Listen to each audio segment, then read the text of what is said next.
Buongiorno.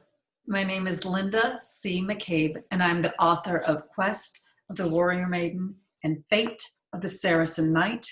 Today, I want to give a brief history of the legends of Charlemagne. There are many famous Italian poets who wrote epic poems such as Virgil, Ovid, Dante, and Boccaccio.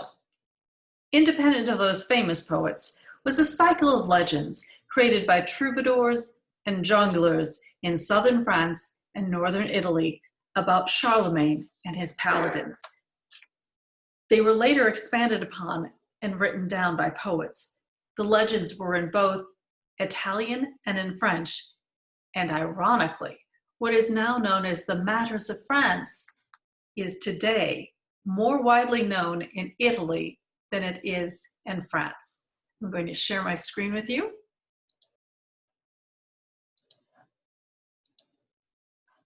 And play. I must start with mentioning the historical figure of Charlemagne, King Charles the Great, Charlemagne. He expanded the Frankish Empire during his reign, which lasted from the year 768 until his death in 814. Here's a statue of Charlemagne in front of St. Peter's Basilica in the Vatican. He was a giant among men for his time, for he stood 6'4" and he lived until the age of 72. During his reign, he not only expanded his territory to what is now most of modern Europe, but he expanded literacy and started what is known as the Carolingian Renaissance. The word Carolingian comes from the Latin Carolus Magnus. Here is the red porphyry disc in St. Peter's Basilica, where he was crowned Emperor of the Western Roman Empire by Pope Leo III on Christmas Day in the year 800. His historic accomplishments were many, and shortly after they slid the marble slab over his tomb, the mythologizing of him began. Some of the stories involved Charlemagne going on a crusade to the Holy Land. That never happened. He died in 814, and the first crusade was called in the year 1095. Even when there was some historical event in a story, the facts were changed to make it a grander tale than life. The first, and some may say most famous of these legends, is the Chanson de Roland, or Song of Roland. It was written in the 11th century, and alas, the poet's name is now lost. We cannot attribute it to a name like Homer or Virgil. The story is about a real-life defeat of Charlemagne's army by the Basques in the Roncesvalles Pass in the year 778. However, the defeat to the Basques is changed into the Saracen army, and Roland, the hero of this epic poem, is betrayed by his stepfather, Ganelon of the House of Maganza. Charlemagne's rear guard was attacked as they headed back to the Frankish Empire. They are massacred. Roland finally realizes that he cannot fend off his enemies, and he blows upon his horn to alert Charlemagne, who is at the head of the procession. Roland's temples burst, and blood courses down his face as he dies. It was a magnificent death and an incredible tale. The story became so popular that Roland could not remain dead. Similar to Hollywood sequels that don't explain how a character has come back to life, Roland and the other paladins shared new adventures. In the new tales, there were new heroes and new villains. These were the superheroes of the Middle Ages. None were bitten by radioactive spiders or came from another planet, but they engaged in superhuman feats of bravery and glory. The tales were told in both French and Italian. In the Italian legends, Roland is named as Orlando. One tale tells of Orlando being raised in obscurity. Charlemagne's sister Bertha eloped with a young Frankish noble, Melon. They ran away from court and found refuge in the village of Sutri, Italy, and lived in a cave where Orlando was born and raised. His father died in battle when he was a small child. Then one day, Charlemagne's army stopped in the village on his way to visit the Pope in Rome. The army was feasting out of doors, and young Orlando, being a bold and hungry child, went up and stole food from Charlemagne's plate. The guards chased the thief and tracked him to the cave, where they discovered Charlemagne's sister. She was brought before the king, and he was overjoyed to be reunited with her. Bertha and Orlando were then brought back to Aachen so the young boy could be raised in the palace school and trained as a knight. Another nephew of Charlemagne who became popular in these legend cycles was Rinaldo de Montalbano, or in French, he's known as Renaud de Montauban. One of the most famous aspects about Renaud was his horse Bayard. Here's a painting I saw in the Le Musée du Cheval in Chantilly, France, where we see Bayard carrying Renaud and his three brothers. Because this magnificent steed, in some tales, was also able to magically expand. A larger example, the spread of Carolingian legend, is in Sicily.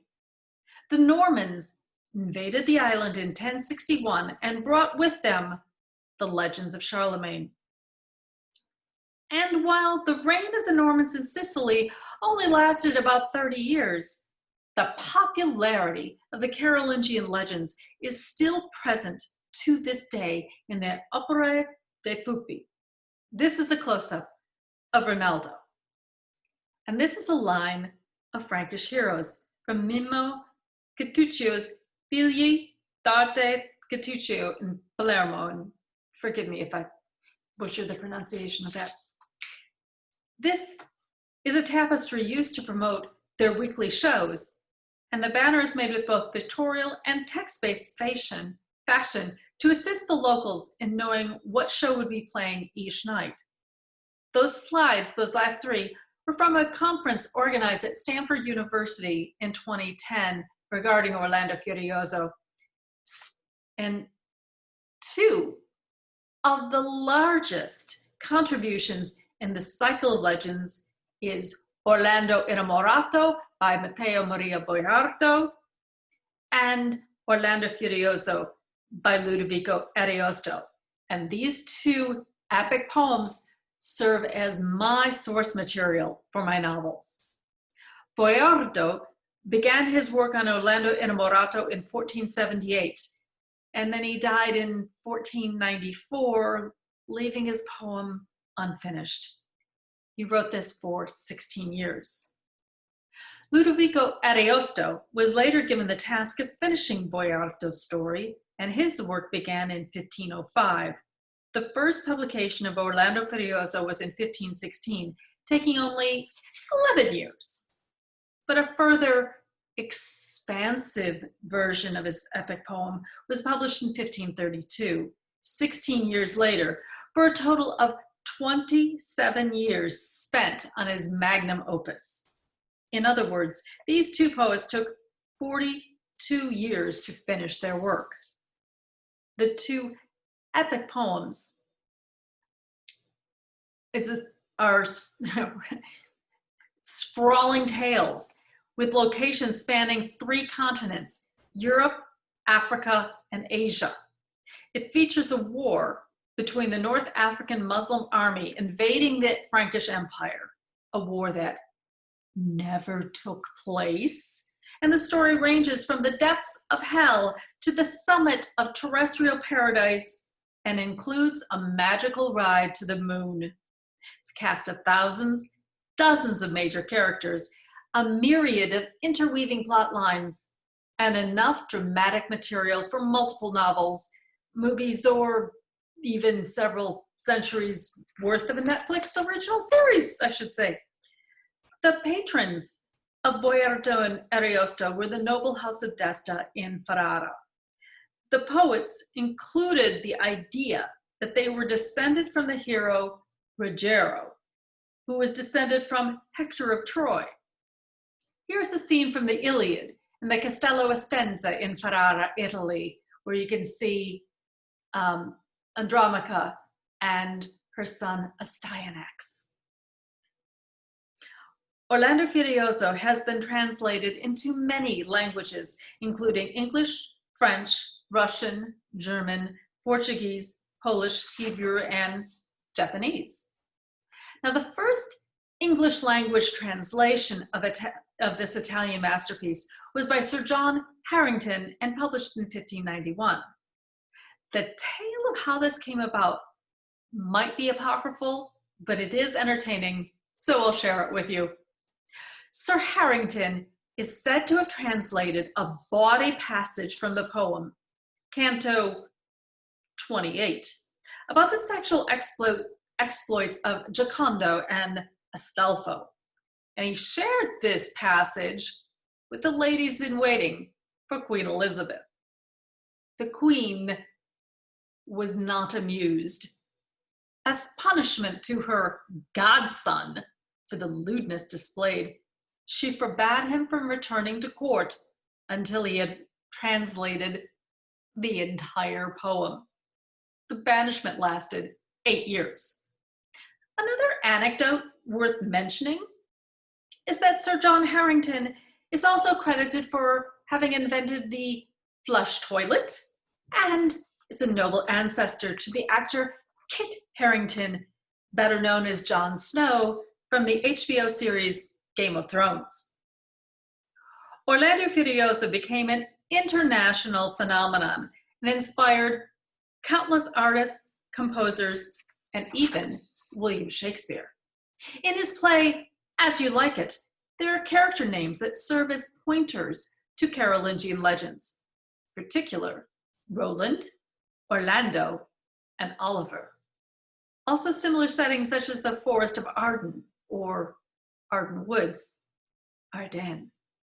However, there is a twist that Shakespeare's Orlando carved Rosalind's name in the bark of trees and hung poems on branches proclaiming his feelings for his beloved Rosalind, while in Ariosto's poem, Orlando read his beloved Angelica's name carved into trees, as well as a poem written by the humble foot soldier Medoro, who extolled the virtues of a grotto for romantic trysts. That proclamation caused Orlando to lose his wits, otherwise known as going furioso. Here's a wall in the Ariosto room in the Casino Massimo in Rome. You can see Orlando being despondent as he is unsuccessful in his search for the beautiful Angelica. Then his response after he sees the words inscribed on the trees, proof that she has loved another, and he goes insane, like Hercules. The most famous artistic rendering of a scene from this story is by a native of Montalban, France, painter Jean-Auguste Dominique Ingres. The painting was completed in 1819, and the original hangs in the Louvre in Paris, while a duplicate is hung in the Ingres Museum in Montalban. Gustave Doré illustrated the entire epic poem, and some of his woodcuts are available in the paperback book by Dover. The next image comes from Jean-Honoré Fongodard. He made many etchings from this poem, and this one captures a scene from the storyline that captivated my imagination. That of the love story between Bradamante and Ruggiero. Here's the warrior maiden Bradamante as she is fighting the wizard Atalanta aloft on a magical hippogriff. Ruggiero was being held prisoner in an enchanted castle by the wizard, and Bradamante is sent on a quest to rescue him. I love the upending of expectations by Ariosto with such a powerful heroine. There are also numerous operas inspired by Ariosto. A few of them include Jean-Baptiste Lully's Roland, Franz Joseph Haydn's Orlando Palladino, and Antonio Vivaldi's Orlando Furioso. And Georg Friedrich Händel was inspired to write multiple operas, including Alcina, Ariodante, Orlando, and Rinaldo. Another famous work that refers to Orlando Furioso is Miguel Cervantes' Don Quixote, where the main character imagines himself to be a heroic figure similar to Orlando and Rinaldo. There are other works derivative of Orlando Furioso, including a graphic novel by my friend Alexis E. Fiardo, Kid Beowulf, and The Song of Roland. Lastly, I want to mention my trilogy that has the first two installments published, Quest of the Warrior Maiden and Fate of the Saracen Knight. They are available in both e-book and trade paperback versions. Signed copies are available from the independent bookstore in Kalamazoo, Michigan, kazoobooks.com. You're also invited to visit my website at Linda C. McCabe or questofthewarriormaiden.com. I hope you enjoyed this brief history of the legends of Charlemagne. I have other videos you can check out and more videos planned to record about my adaptation process with the pictures from my research trips from France, Italy, and Germany. Ciao!